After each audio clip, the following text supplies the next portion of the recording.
Hey, Andrew and Max and Finnegan and Kyron. We're going to find out about Treva's trouble with trolls. So follow us down the trail. Come on. It all happened one day in early spring when I decided to visit my cousin who lives on the other side of Mount Baldy. It takes all morning to climb up the mountain, but then I fly down the other side on my skis. My dog Tuffy and I walked up the path until we reached the place where the last of the old trees stood, and that's where the trouble with trolls began. As we walked through the trees, something scuttled by. Toofy ran after it. I heard a yelp, and there was Toofy caught tight in the arms of a troll. I was certain that's what he was, with his long furry tail, big ears, and one gold earring. The troll squealed and growled. I was dog. Waggled his ears back and forth at me. Then I had an idea. Maybe I could trick this greedy troll. Go ahead, take the dog. I've got my beautiful mittens. And I reached up and warmed my ears, as if I couldn't do without my mittens. The troll's eyes darted back and forth from Toofy to my mittens. But it was too much. He had to have them. He dropped Toofy, grabbed my mittens, and ran off. I was so pleased about tricking the troll that I didn't notice that Toofy was missing again until I came face to face with a second troll. This one was rocking with glee, his long nose buried in Toofy's warm fur.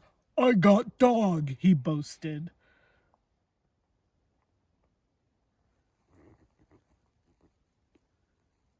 I shrugged.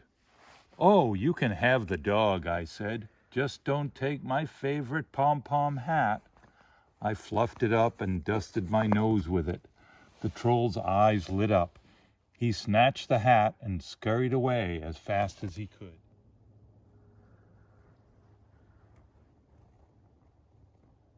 What a morning. I had lived on Mount Baldy all of my life, and I had never heard of anyone ever seeing a troll. It was time to take steps. Toofy, I ordered, from now on, you follow me. What I didn't know was that a third troll was sneaking up behind us. I heard a noise. Whoop! This troll had grabbed Tuffy by the tail and was pointing to a big iron pot. Pull, pull, she cried. I slipped off my sweater when she wasn't looking. Phew, I said. That leaves my special puller. I put a rock down the neck of my sweater and pulled it by the arms, so to show how it worked. Trolls are dim, but this one was smart enough to see that my sweater was just the thing to drag her pot. She scampered away with it, and Tuffy and I listened to the bong, bong, bong of the pot bouncing down the mountain.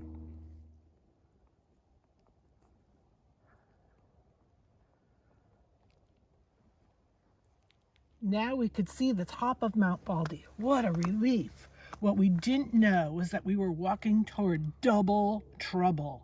As Toofy and I squeezed between two boulders, twin trolls jumped out. Ha ha! They bellowed together and pounced on Toofy. This time I was ready. I saw their pointy little heads and knew just what to do.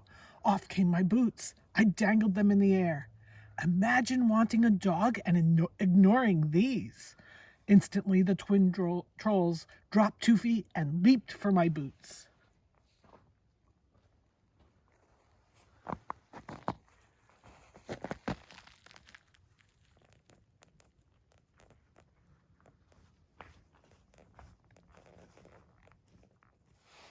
As they disappeared into the distance, I looked down at Toofy.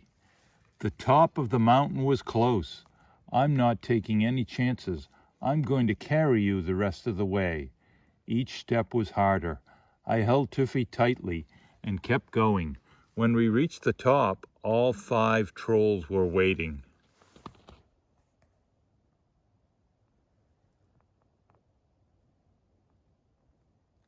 "We want dog," they bellowed and ran toward us. In the scuffle, they got Toofy away from me. I closed my eyes to keep back the tears. Then I knew what to do. I reached around and unbuckled my skis. I held them so the sun would sparkle on their shiny paint, shook them so the trolls could hear their tiny bells. I waved them through the air, making a swoosh, swoosh sound. Finally, I whispered, as if it were a big secret, "I can fly with these."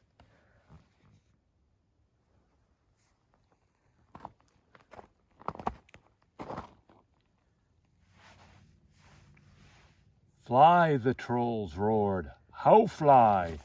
I picked up my ski poles. I blew on my hands to warm them. I'll need my mittens to show you. The troll with the big ears threw my mittens over. I can't fly unless I can see, I said reluctantly. I need my hat to keep the wind from blowing my hair in my eyes. The troll with the long nose tossed me my pom-pom hat. Look, I said, shivering in the wind.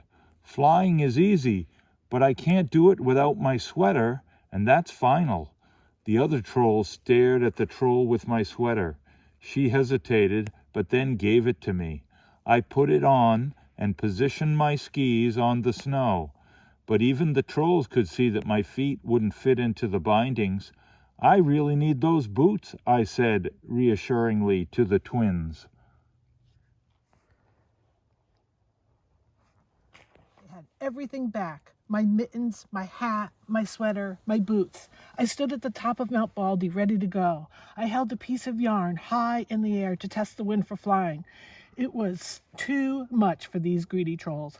"Fly, fly, fly," they clamored. "I need you to push me."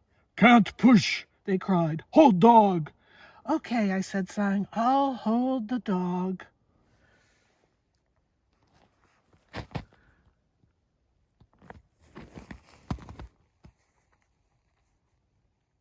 The trolls gave me one giant push. "Fly, fly, fly," they shouted at me. As we flew down the mountain, I could hear the trolls' cries change to wails. "Dog, dog, dog." And as they looked back, all I could see was a pile of trolls, shoving and pushing each other furiously around in the snow, arms flying, heads bumping.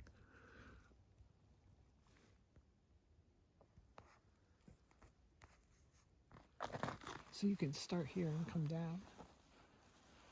Toofy and I made it safely down the mountain, and the trolls have never been seen again. But if you travel over the top of Mount Baldy in early spring, and you see the white cotton grass waving wildly in the wind, it's all that's left from the day I had the trouble with trolls. We hope you don't have trouble with trolls.